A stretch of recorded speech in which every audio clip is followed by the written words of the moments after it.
Hi, this is Savannah, And this is Brian from the Dorky Diva Show, and you're listening to Star Wars. the best place for below average Star Wars. The Dorky Diva Show presents Why is this seat so much more comfortable? the long-awaited sequel to the adventures of the Zolan Dart audio drama. Have you seen the captain's datapad? Trying to work, Murph. Piloting the Zolan Dart by himself, You do understand the details of this particular job, correct? I've been on plenty of jobs like this. With you! Reldar Sias returns to a planet he thought he'd left behind for good. Is there a reason you didn't mention I was tagging along? Hopefully having you there will make others think twice about messing with me.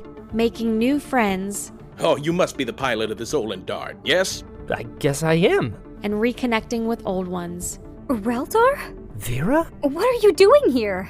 until past grudges resurface. I'd be minding my own business if I were you. Well, if your business wasn't being handled right in front of my face, maybe I could mind my own business. We have to leave. Now. Why the rush all of a sudden? We're in trouble. If it isn't little Reldar Sias.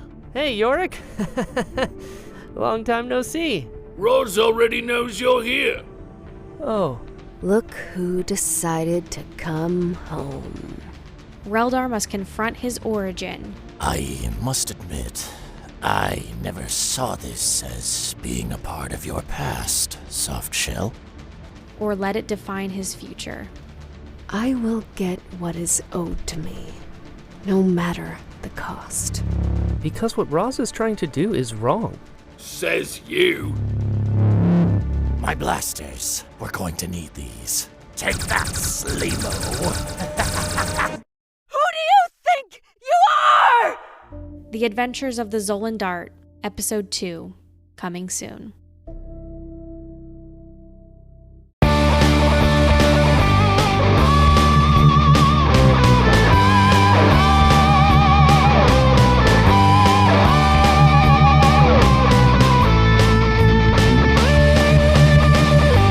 Welcome to Star Wars, best place for below average Star Wars.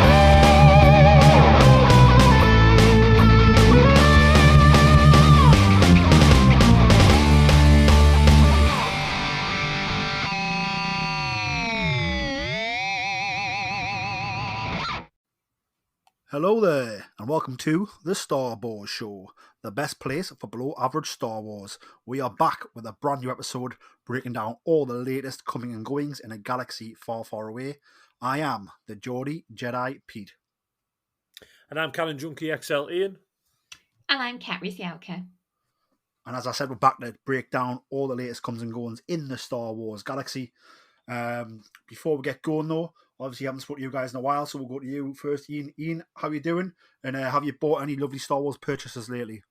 I'm good, mate. It's good to be back on the show and speak to you both. Recently, the couple of things I have picked up. Obviously, everyone knows how much of a Starkiller fan I am. I've picked up the vintage Starkiller figure they re-released a while back, and I've also got the Gaming Grace Black Series figure of Starkiller. Anything Starkiller, I'll buy. So yeah, no, just those two, and obviously just a few books in here and there. The High Republic book, Fallen Star, and the Visual Dictionary, the Rebellion, Dawn of Rebellion Visual Dictionary is my recent Star Wars purchases. Very nice, very nice. Kat, how are you, and what purchase have you made, if any, lately? I am good. I am glad to be off for the semester and able to talk about Star Wars again with you guys. As for Star Wars purchases, I've been getting some Ahsoka merch in. So I've got the new Black Series Clone Wars version of Ahsoka, which is absolutely amazing with her double green lightsabers. I've also got the Ahsoka and Maul double pack of Funkos because I'm got to get all the Ahsoka merch in after the series.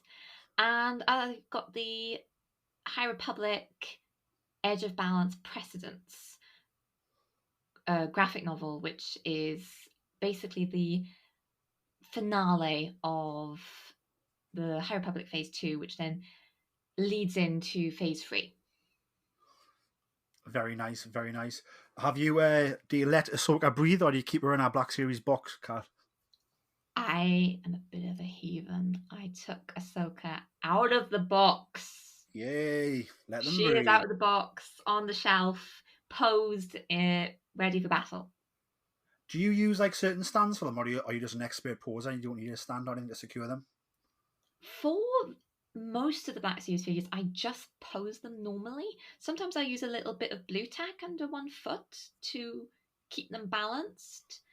I do remember that Disney store a few years ago, especially in the run up for The Last Jedi, they did the die-cast figures.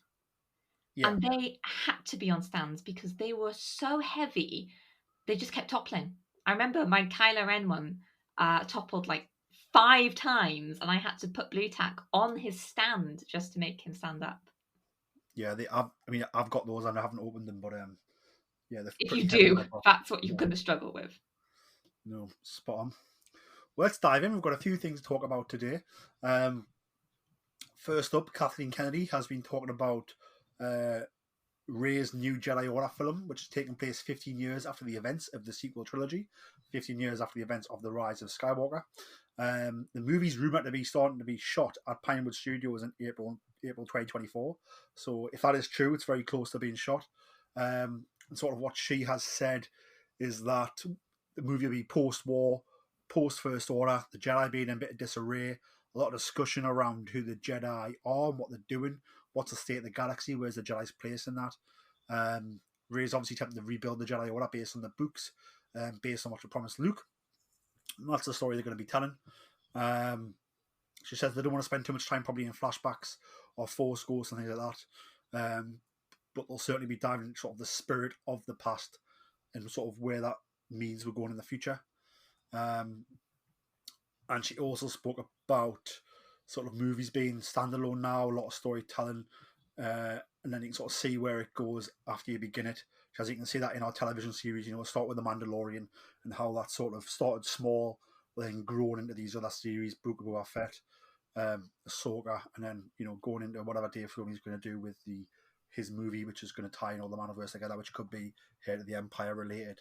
So I don't know we'll go to you first. Kat, I don't know what your thoughts are on what Kathleen's saying about the Rey movie, and also what are your hopes and expectations for the Rey movie? It's strange because I love the sequel trilogy. I love Rey's character, and yet I'm really struggling to find sort of any excitement for the prospect of another film, mainly because I feel we've had so many announcements from Lucasfilm and from Kathleen Kennedy that have just resulted in absolutely nothing. They've gone nowhere, and everything seems to have fizzled out. And it seems that Star Wars television is thriving, yet the movies are on this continuous back burner where they're either being cancelled or turned into television or just being simply forgotten about. And while the prospect of more Rey and her story being continued, I would love that. I don't even necessarily think I would want it. I want it in the film.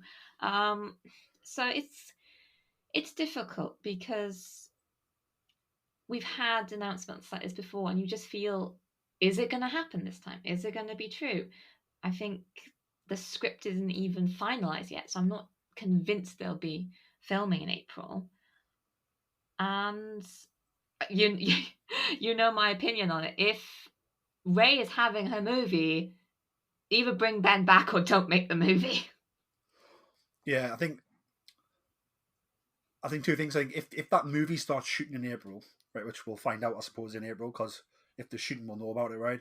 Then it means that script, it must be really good because it's came together quite quick, and then being like thumbs up quite quick without rewrites or anybody else looking at it, which is hopefully a good thing. And I think secondly, Kathleen in these comics talked about flashbacks and mentioning Luke and sort of Rey focusing on what Luke wanted her to do or to promise Luke, but really it's the wrong Skywalker, because what we want to see is how she interacts with either Ben's death or Ben not being there, or is she speaking to Ben's Force Ghost? Is there a reincarnation arc of Ben, that type of thing? So yeah, that's the questions for me. I think if it does start shooting in April, I think we've probably got something very special on our hands because it's moved forward very quickly. And as you said, there's been a lot of movies announced that haven't happened, that are seemingly on the back burner. Some that we know are cancelled, some that we don't know are cancelled, and some that will come out, I suppose. But yes.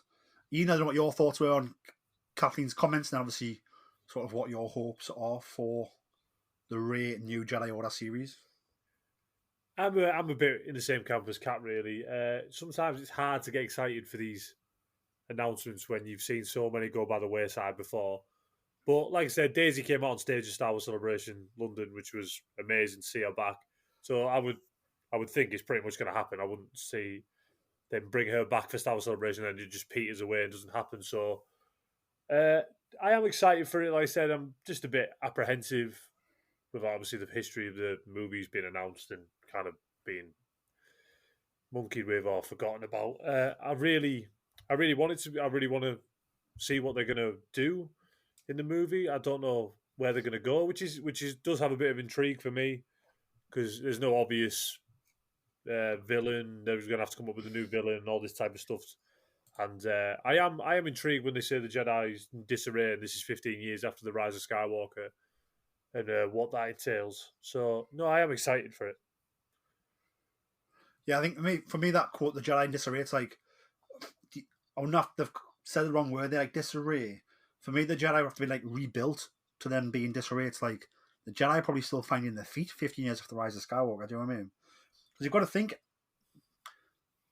and this depends on whether Finn's in the story or not, right? But if Finn's in the story and is a Jedi, then that's your second Jedi with Rey, right?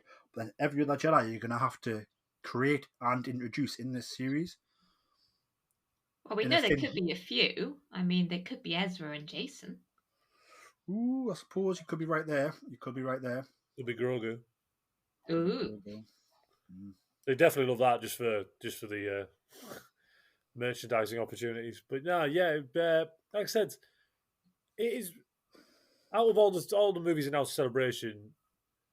This is probably the one I was least looking forward to. Just from the case of I was really excited by James Mangold's Dawn of the Jedi. I think that could be a really cool story, and obviously the Filoni movie and that. But no, I hope they give us something really fresh and new, and something to move forward with. It's one of the ones where it can go anywhere they want it to go, can't it? It's not tied into anything, so they've sort of got free rein there. So hopefully that's a good thing. Iain, hard question for you. Only one of these characters can appear in the new movie, right? Right. Who are you picking? Either Finn or Ben Solo. I'll say Finn just because Kat will say Ben Solo. Oh, I see what. After you cross off the Christmas present list. In all seriousness, though, like I really want Finn to return, just for John Boyega, basically, just to have not closure. It's a weird way to say it, but just to see him come back in a prominent role. We've all know what he said in the past of how he felt about Star Wars and that, but he is open to return. And I think we're building on that weird thing they did in the Rise of Skywalker. They kind of said he was a Force sensitive, but they didn't. I really want to see John Boyega come back and develop Finn into a much more multifaceted character, and potentially make him a Jedi as well. That'd be really cool. Kat, who you picking? I mean, there's no question here. I obviously want Ben Solo back because I think the problem with Star Wars currently is the Rise of Skywalker left everybody in such a dark place. You had this idea of redemption only through death without trying to make up for your mistakes, and that you're sort of too far gone to make up for your mistakes, which I don't think is a kind of message to send in a story. And you've got Rey then trying to crawl back from losing absolutely everyone she knew. Luke is gone, Leia is gone, Ben is gone.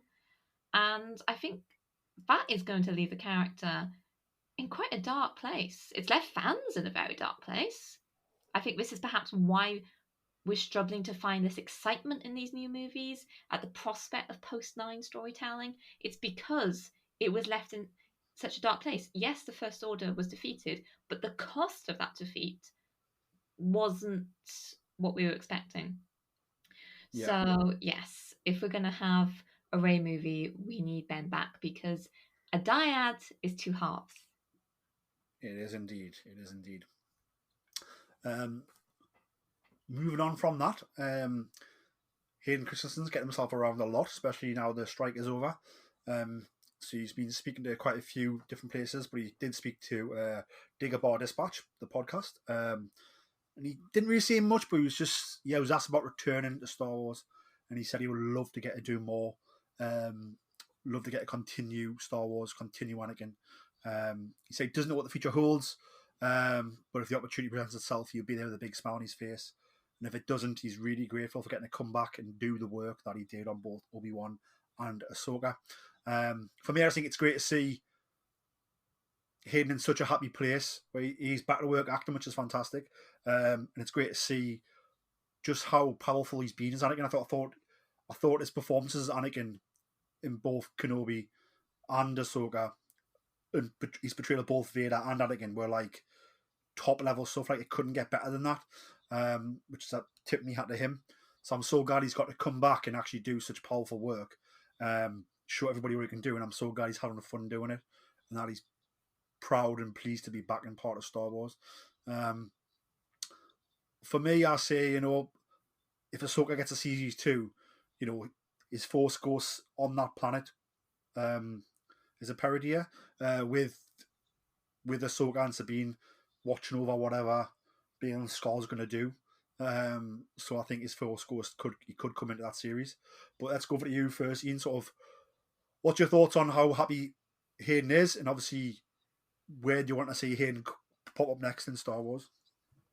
It's great to see Hayden happy. Like I said, I've seen him Star Wars Celebration, and that it was really cool to see him, obviously, in the flesh. Anakin Skywalker and Darth Vader are probably my favourite character in Star Wars, so to see him come back, and the best part of Ahsoka for me was seeing him play Clone Wars era Anakin, which is something obviously we didn't see in the films. We saw him at the beginning of the Clone Wars and at the end. So he did come across as the way Matt Lanter depicted him in the Clone Wars, like the banter between him and Ahsoka, and obviously the actress who played young Ahsoka, I can't remember her name. She was Ariana Greenblatt. There you go, thank you. They were really good as that. I felt like I was watching the Clone Wars animated show with their banter and that type of thing. So I think Hayden coming back as Anakin was amazing, and seeing him as Vader as well was awesome as well. So I'm really, really happy he's back in a good place with Star Wars. I thought the same when Ahmed Best came back for The Mandalorian as well. It's good to see these characters, or these people who played these characters from the prequels, come back and be celebrated for coming back to Star Wars and having a good time doing it as well. Definitely not only adding legacy to their performances, but adding legacy to these characters they've helped create in the first place as well. Kat, sort of, what's your thoughts on Hayden? So, before we get started, I suppose, who do you love more, Hayden Christensen and Adam Driver? Oh, don't make me pick between the two. I can't pick.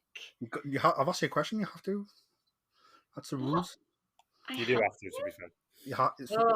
I've got a gun pointed to you. All your Star Wars toys. So you have to pick one. I'll pull the trigger. Okay. Well, I'll have to pick Adam Driver because I've seen more of his films. But it was close. That was a hard decision. It was very close because I'm ready for the Haydenasons. Have you ever seen Jumper? No, I haven't. I love that film. Hayden Christensen, Samuel Jackson. I love that film. It was good. It was indeed.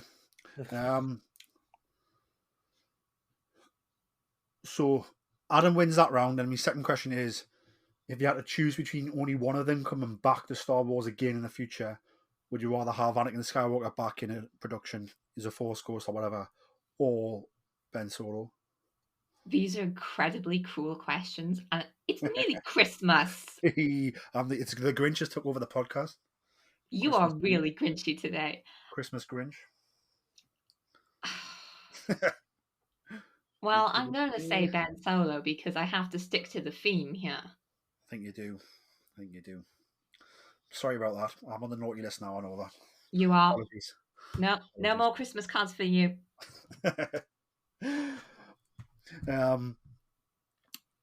So yeah, let's dive in. So what's your thoughts on on A, sort of the happy place Hayden seems to be in, and obviously B, on the fact that he would be open to coming back, and where would you want to see? Where can you see Anakin's story fitting in somewhere in the current Star Wars projects? It's absolutely wonderful to see Hayden being so excited by Star Wars and talking so passionately about it. The prequels at the time, they were met with so much unjustified hate and vitriol. And I think that affected not only the actors personally, but I think it possibly affected some of their careers as well, which is totally unfair. And I'm so glad now that the prequels are hitting this time frame, this era of being loved by so many and becoming such an integral part of Star Wars storytelling again, as they always should have been. So to see Hayden being so passionate about the character he played is just wonderful.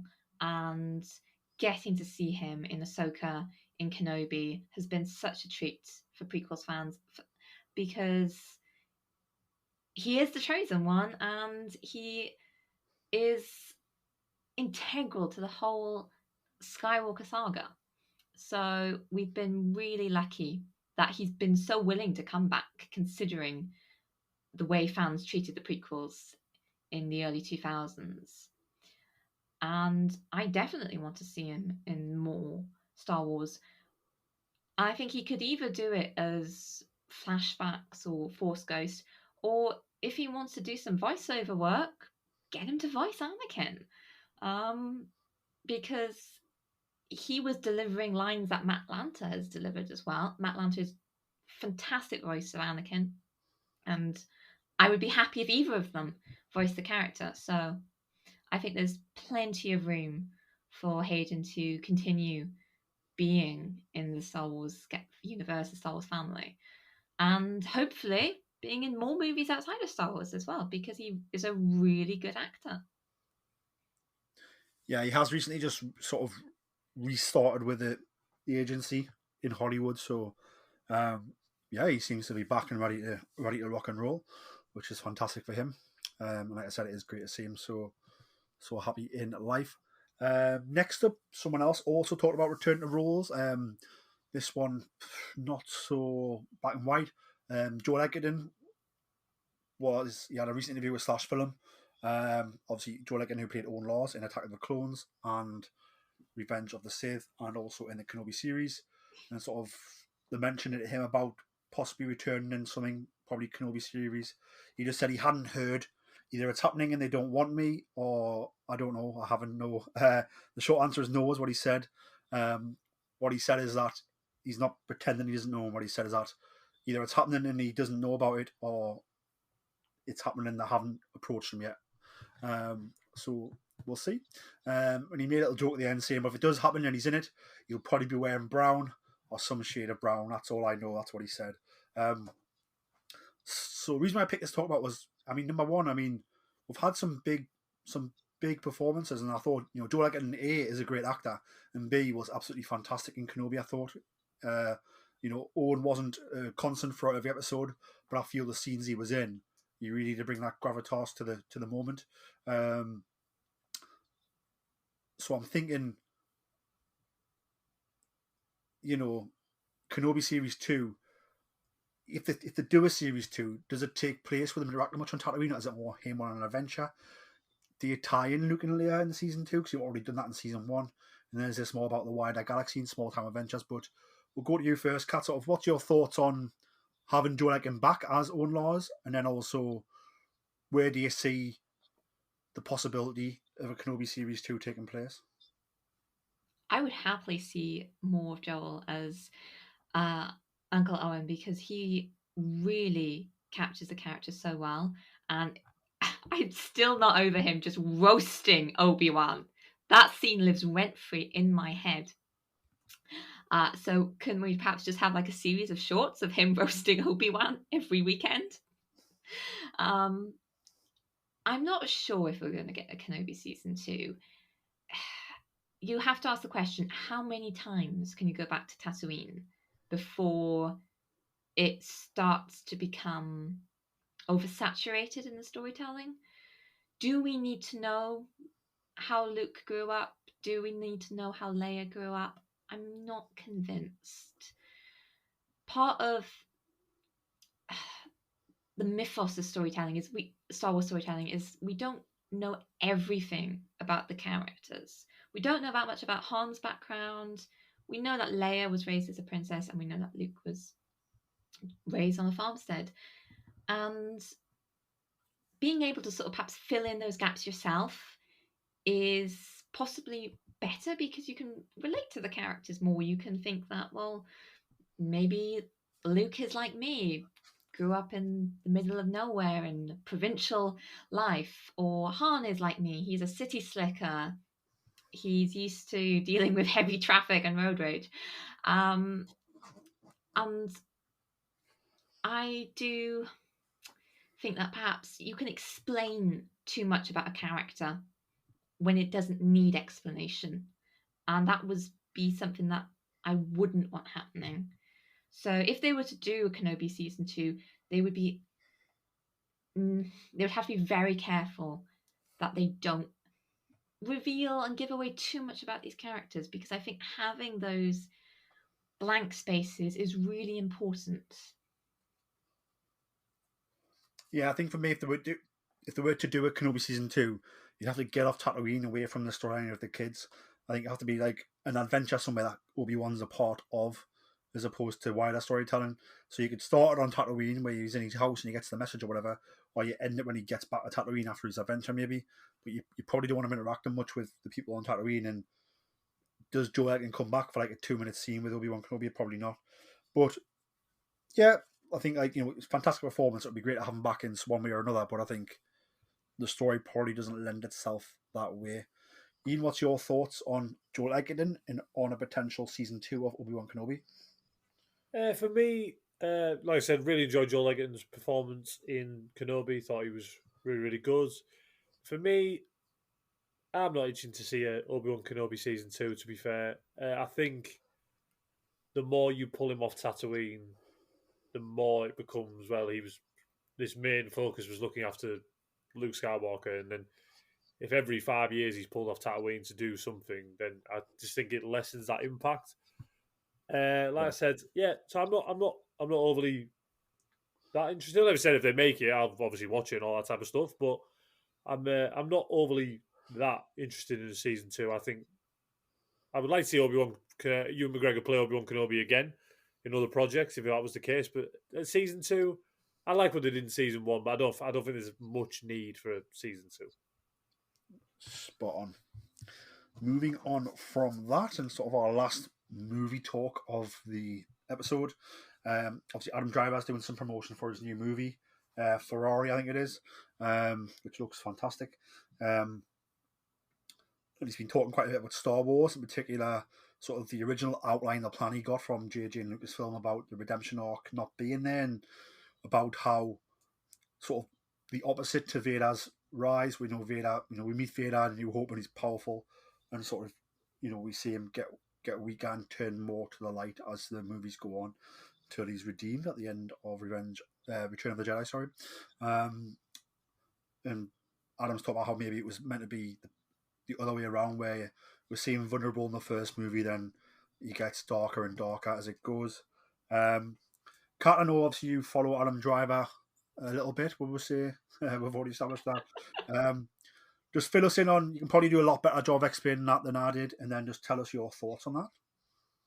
Yeah, there has been a lot of promotion by Ferrari, by Adam Driver. There's a lot out there, and a lot of it is also being miscommunicated by some of the tabloids are blowing it up. But basically what he said was that there was no plan, as we know, for the sequels, and in the initial outline for the Force Awakens and the continuation of the story, it was more suggested that there wouldn't be this redemption arc, that Kylo Ren would stay within the dark side and wouldn't have that redemption, so it would be a reverse Vader. And that changed after Rian Johnson wrote the script for The Last Jedi, which was written before the Force Awakens completed filming. So what he was trying to, I think, sort of say is that the character was always in motion and his performance was always in motion. So it just points to the fact that they really did not have solid plans for any of these character arcs in place. And it makes his acting performance, you've got to have even more respect for it, considering he was already delivering that nuance to Kylo Ren's character, to this push and pull between the light and the dark, even at a time in The Force Awakens when it wasn't known whether or not the character would return to the light. So there's some really interesting interviews from the Ferrari promotion, and highly recommend listening to the Zoe Ball one on BBC iPlayer. But it just, like I said, it proves that these character arcs from the sequels were not set in stone, and I think that's the biggest issue these films had. Yeah, I think for me, you know, I think it just goes through how powerful that script was from Rian Johnson. You know, wrote it himself and directed it himself. And obviously that's where we meet the sort of the Dyad and the Force, I suppose, is written into that script. And I think because of the way he was meant to be more vulnerable in the first movie, then pull more to the dark after the original outline, I think because we saw that vulnerability in him, I suppose did give him the fluidity for that to continue and get it torn more towards the light, I suppose, as the movies go on.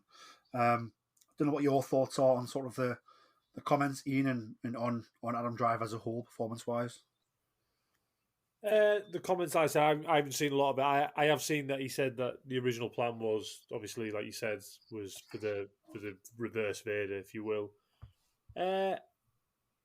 Adam Driver as Kylo Ren was one of my absolute favourite things about the sequel trilogy and Ben Solo. I think his performance is some of the best acting we've ever seen in Star Wars, and it was an all-round performance. I love the character. And yeah, like I said, we all know the sequel trilogy didn't really go to plan or whatever plan they had, so I'm not surprised by him saying that the original plan was for obviously him to go darker and darker and darker and not come back to the light. So I'm not really surprised by that. But yeah, Adam Driver as an actor and him as Kylo Ren, absolutely tremendous. One of the best things about the sequel trilogy. Yeah, definitely. And then sort of our last news story to talk about before we dive into some reading news with you guys is, it's not a nice thing to talk about. So Hasbro's announced some more cuts. So it looks like it's going to be cutting up to 1,100 jobs very soon. They've already cut back 800 already this year, earlier in the year. So, you know, not a good thing. And, you know, I wouldn't want to be in anyone's shoes who's lost a job. So, you know, our thoughts go to anybody who's been affected by that. I think one thing it does point out is that Hasbro's business is not doing what it should be doing if they're having to make these cutbacks. And I think for me as a Star Wars fan, they get some things right, but a lot of it wrong. So I think we haven't spoken about it on the podcast yet, but, you know, this new Black Series line where it's the holographic bounty puck figures. So essentially, it's character molds they've already got, and they just create them in a holographic form, and they go on a stand with like a bounty puck. So, you know, like, that's not what fans want, and I guarantee we'll get these in the bargain bins in a few months. But when they announce new figures in the line, like, these things sell out on pre-order. Do you know what I mean? People are talking about them. You talk about like the Bale and Skull and the Shin Hattie from Ahsoka series, you know. If you talk about as you said, Iain, at the beginning of the show, you know, Starkiller, first time in the Black Series line, you went out and got him straight away. Do you know what I mean? I think there's just so much more that could be doing. For me, you know, instead of doing this bounty puck series where they're just using the same molds, repaints essentially to try and make a bit of money, like, just, you know, instead of making four different figures of bounty pucks, just use that money and just do a new mold and create someone like a Ram Quarter. You know what I mean? Another legendary character, or someone we haven't seen before. Do you know what I mean? Who's going to sell out on your pre-orders and make you that money, and then you don't have to leave these people off. We'll go to you first, Kat. I suppose, what's your thoughts on the Bounty Puck series and sort of where we are with Star Wars merchandise from Hasbro? my initial reaction when I saw those Bounty Puck figures was, are they serious? We have been asking for Force Ghosts, and you give us holograms of characters we already have beautifully painted. I think Hasbro's line of characters, one, is far too big. They don't need all these separate lines. People only really collect the Black Series. Some people also collect the Vintage collection. We don't need all these useless side branches. It's just ways for them to churn out figure after figure using the same molds, and they're pointless. Fans would much rather prefer new characters, important characters, legends characters. And it's not like we're not asking for them. Go onto social media, and whenever Hasbro make an announcement of yet another repaint or yet another remold, the fans are there in the comments saying, wow, yes, another Vader, number 35 to add to my collection. We are telling them what we want, and they are just not listening. And if you're not listening to your fan base, then of course your sales are going to stagnate, because you're not delivering what the fans want, and people aren't going to spend money on what they don't want. So it's not surprising that their toy sales have been so disappointing, and the Star Wars merchandise line has been very boring. I think the one I'm most excited for that they've announced is the new Phantom Menace Black Series Padme. Why it's taken this long to have a Padme Amidala figure, I don't know. But it used to be that we would get excited for waves of Black Series figures. We'd be out buying, I don't know, 5 or 6 at a go because there were that many new characters being churned out. And now I find myself buying maybe 1 or 2 in a year from several waves, because there's just so many repaints and these side lines of strange credit characters, bounty pack characters, and it's disappointing. Hasbro is disappointing, and what they're doing to their staff is highly disappointing. They could be diving onto fan bases that are loved, that they own the rights to, like Dungeons and Dragons, and they could be creating toys and figures that people want, and instead they're just churning out Monopoly after Monopoly and repaint after repaint. And I feel great empathy towards the staff who have unfortunately, very sadly, been cut, all due to Hasbro not being a good toy manufacturer. Yeah, I think you hit the nail on the head. You know, when I go to the shops now and I'm looking for Star Wars figures, you're guaranteed to find figures reduced heavily, and it's the same lines. It is it's the credit lines where essentially they put the figure in a different card back. It comes with a slightly different shade of paint, and from its original release, and it comes with a little plastic credit. They're all discounted like £5 in the UK. I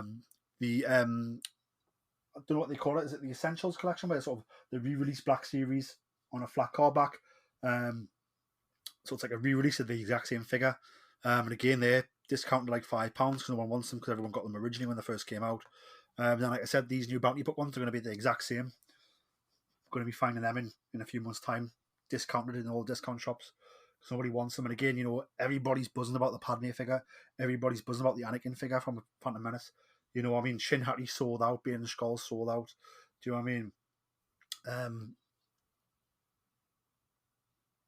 I think the Star Killer has done really well. So there's so many figures that could go to, new figures that add to the line that people want. And like I said, new figures cost more money. You get it because it's new molds you need to create. But instead of releasing 4 repaints, just do 1 new figure instead. And I guarantee you'll make more money. People will be more excited about it. And there's a lot of figures there that haven't done yet in the line. And I think, like I said, they've had some hits there, which I thought about, but they seem to be having more misses than hits.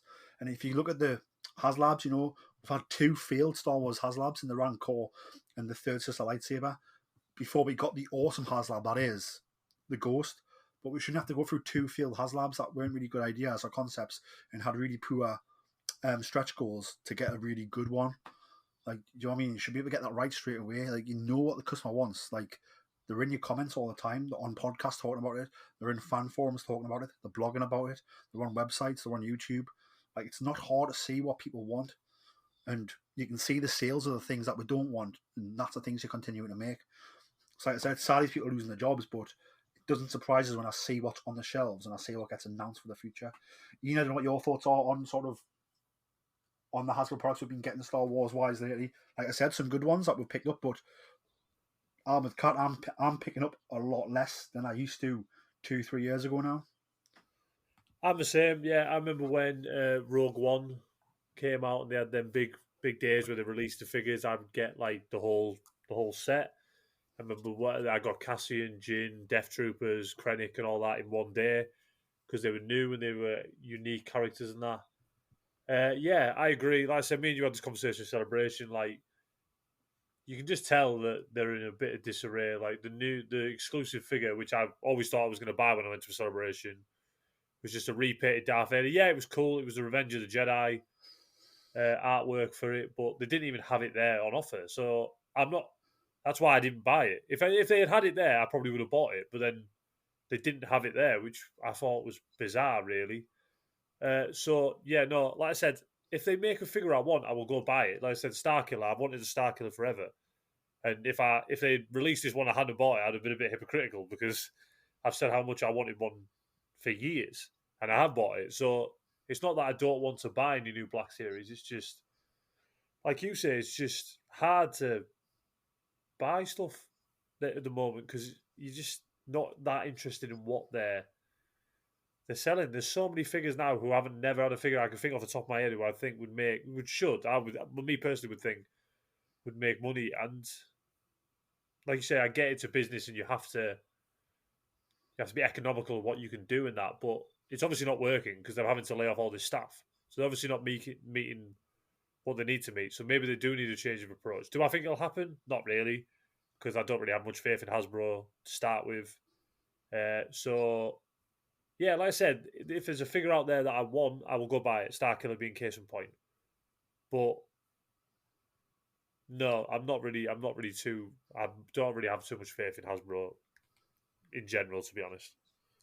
Let's see what the new year brings. Obviously, hopefully 2024 will be a better year. And, you know, I think what people want is out there. They can see what people want. And if they put that out there, people will buy it. I honestly believe that. And I agree with you about that Revenge of the Jedi Darth Vader Star Wars Celebration exclusive. I wasn't really that bothered because it was repainted. Had it there on the way out, I would have bought it if it was that show's exclusive. But, you know, they're still available now. And I haven't bought one because it's like, that FOMO feeling's worn off because I'm no longer at the event. You know what I mean? Yeah, I get what you said because, like you said, if it was there, I'd have gone, I want to buy one. But now it's been like, how long has it been the celebration? 6-7 months. I'm not bothered now because I'm not there. Yeah. Yeah. So yeah, like I said, I would have given it FOMO and bought it. You know, it's like I've got two different versions of Michael Keaton's Batman from the Flash, right, from McFarlane Toys, that I pre-ordered before the movie came out because I got really excited about Michael Keaton being back as the Batman, and I got in my head that the Flash could be the greatest sum of all time. Obviously, in my opinion, it was not the greatest sum of all time. Now I look at these two Flashes, these two Batmans, and I'm like, they look cool as well, but I'm like, do I actually need them? Like, no, I actually don't. Like, but at the time I had severe FOMO, and I said that's what I would have been doing at the convention floor. If they'd had their exclusive available, I would have bought it. Probably would have bought two. But hey ho. Kat, you got any thoughts on anything we've spoke about so far? Any closing thoughts before we move into reading? I think we've actually had quite a bit of Star Wars news, considering it is December, the year is rolling to an end, and I'm surprised you've even got anything to talk about. So having this Star Wars news is really great because it's like a little Christmas present wrapped up for us. Yeah, it is indeed. And Christmas is always better with Star Wars. That's my advice to anyone. The Force Awakens is a Christmas film. Changed my mind. Well, it's one of those ones where, because I think Star Wars became ingrained in Christmas because the Christmas releases, like with the new trilogy when it started, obviously except for Solo, they've become holiday movies. Yeah, 100%. I agree with that. So going forward, when new ones come out, I think for me, do you keep it there? And I think you probably do. Like, don't get us wrong. Like, like the prequel trilogy, I saw in the summers because that's when they came out. Original trilogy, I wasn't around when they came out. So, but I think as of right now, it's like a holiday. It's a holiday treat, isn't it? But yeah, we will see. I suppose if that starts shooting in April, we might get a release date sooner than we think, which could be really cool. Iain, any thoughts on anything we've discussed before we move on to reading? Yeah, I mean, I agree with what you said about Christmas. Like I said, and plus, I really enjoyed that period where they used to come out every Christmas. People are more likely to be together at Christmas. There's families together and that, and you're more likely to go to the cinema at Christmas because everyone's home and people are off work and that type of thing. So it makes more sense to have it at Christmas. So yeah, no, I'm in total agreement with that. Other than that, there's not much other news I've seen. There was some potential Star Wars Outlaws news where Ubisoft say they're holding a big game, that was their wording, a big game back for the next financial year, which starts in April. So whether we get Star Wars Outlaws sooner than we thought, that'd be cool. But other than that, I can't really think of anything. So let's move on to reading. So obviously I know you guys are both avid Star Wars readers. We'll start with you, Kat. Just what's some of the Star Wars stories you've been reading and, why were they awesome? And what do you recommend people to get on? Well, I recommend that people read the Dark Droids arc currently across the Marvel titles of Bounty Hunters, Darth Vader, Dark Droids themselves, and D-Squad, which is the one I'm reviewing for Jedi News, and it follows R2 as he's trying to save C-3PO from the Spark Eternal that is trying to take over all the droids in the galaxy and turn them into a hive mind.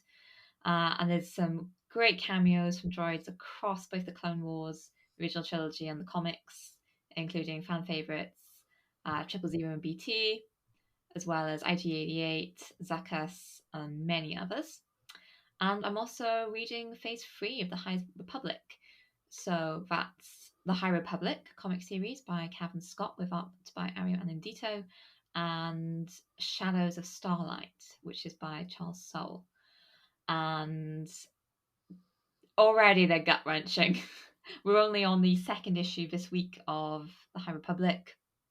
Cavan Scott is not holding back, and Charles Soule is writing in the aftermath of the Starlight Beacon disaster. So there's returns of fan favourite characters, and there's also mourning of fan favourite characters. It's very exciting to be back in with these characters because Phase 2 doesn't follow the likes of Elzar Mann, Avar Kriss, Keith Trennis, that set beforehand. So to be back with these characters is really exciting. And yeah, if you're looking for a completely different era Star Wars, totally go into the High Republic. Just make sure you have tissues and emotional eating chocolate. What's your go-to chocolate? Usually it's a dark chocolate, 70% cocoa. Oh, I would be the same. Either that or like a salted caramel, something salted caramel. Iain, what's your go-to chocolate when you're crying over the tragedy of the High Republic and Star Wars in general, I suppose, because it's all tragedy, isn't it, really? I'm a bit basic, mate. I like a Cadbury's fruit and nut. I do like a fruit and nut. He's a fruity and nutty type of guy. Yeah. I always liked a fruit and nut. Fruity and nutty. And what have you been reading? And what do you recommend people to check out? Same as Kat, I've been reading, obviously, Phase 3 of the High Republic. I'm halfway through Eye of Darkness. And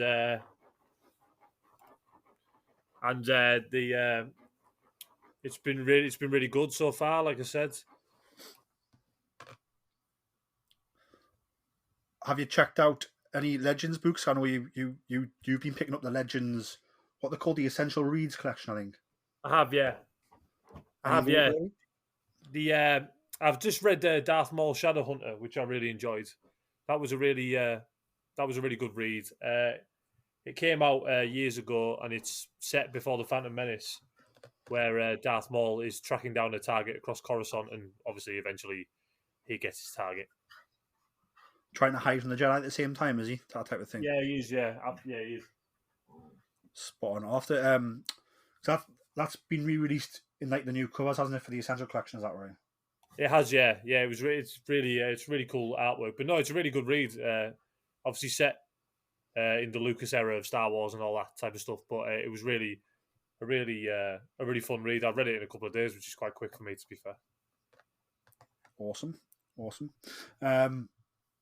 Cool. Kat, what Star Wars items have you got on your Christmas list? What's Santa going to bring you if you're on the good list? I am always on the nice list. Always. Hopefully. I would love the Eye of Darkness. Always. I say only a Sith deals in absolutes, so maybe you're not on the nice list. I mean, define naughty. I would love the Eye of Darkness for Christmas. Or Rise of the Red Blade. Ooh, very nice. Very nice. Iain, what would you like for Christmas? That's if you're on the nice list, but you might be on the naughty list, especially if you're a bit fruity and nutty, as we've found out. I like that. I know someone's got me Star Wars Timelines, which is a book I've been looking forward to getting for a while. I don't know. I'm going to go to York on Wednesday, and I'm looking forward to seeing if there's anything Star Warsy I can pick up. I know they've got a HMV there. I might pick up a cheeky Black Series if they've got a character I like, or maybe a book or something like that. But no, I'm really looking forward to Christmas and seeing what I do get. For me, the two things I would love off Santa Claus, and I'm definitely on the nice list because I'm always 100% nice, is, and I'm probably not going to get them, I would really love a TC-14 from the 1999 Phantom Menace run of original figures. And I would also like I need the Supreme Leader Snoke from the Black Series, but the one where he comes with the throne seat. I used to have that one. You know, when I said I'd obviously got rid of Sons of Man because I was buying a house and that. Yeah, I used to have that one. I need it because I've got the Kylo Ren that fits into the floor space. Like, he comes with the floor grill that goes with the throne. Now I've got my office set up. I'm going to start opening some of them and displaying them. So I need that Snoke to go with it. But the hunt goes on as always. You know, it's never a dull day when you're a Star Wars collector, I suppose. Did they ever do a Ben Solo Black Series? No. Well, Hasbro? Again? Listen. I thought they did. Nope. No, only Funko. So you've got to think, we've never had that Ben Solo where he's wearing the jumper and the blue lightsaber, right? Which you wouldn't even need many new parts for that, right? The lightsaber's already made. His face is already made. You just need a tunic. Like that's the piece you're making, right? And then obviously Rey, you've already got the Rey from the movie. You just need to release it with the yellow lightsaber.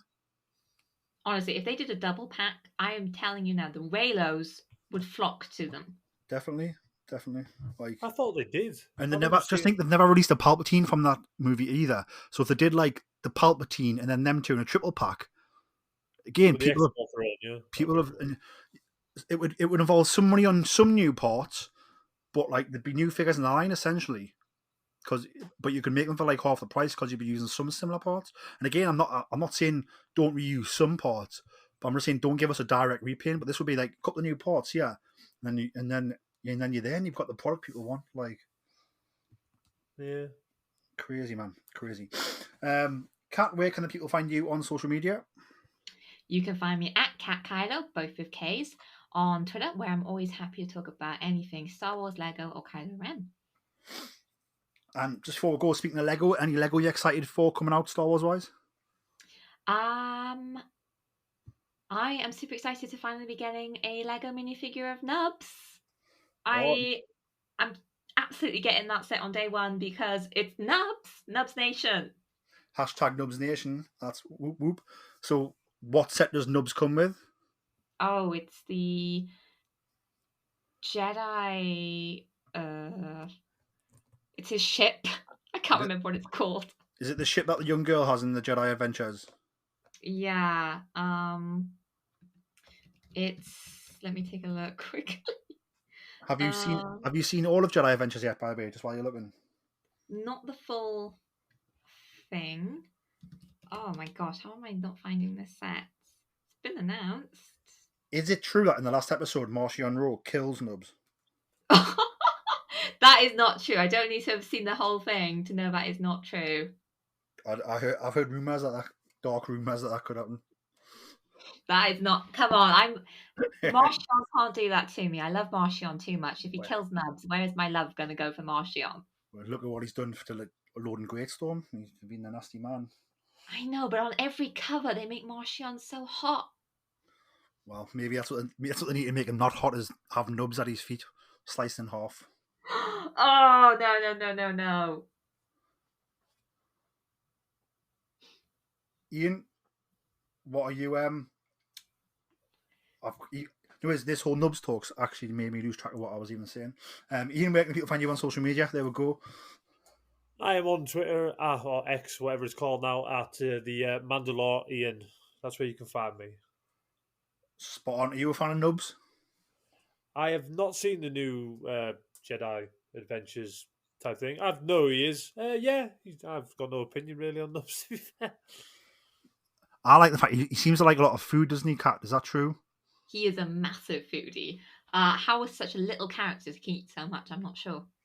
That's my favourite trait of his, is how much he likes food, because I love food as well. So I am, although I was making jokes about Marcion Rowe killing him, I am actually #NubsNation as well. So don't at me, please. But yeah, that brings an end to a fantastic episode of Star Wars. Thank you very much for joining me, guys. Listeners, thank you very much for listening. If this is our last episode before Christmas, then have a great Christmas, a great holidays. Enjoy it with all your friends and families. Hope Sandy brings you all the good presents if you're on the nice list. And remember, always tell that to Kanja Club.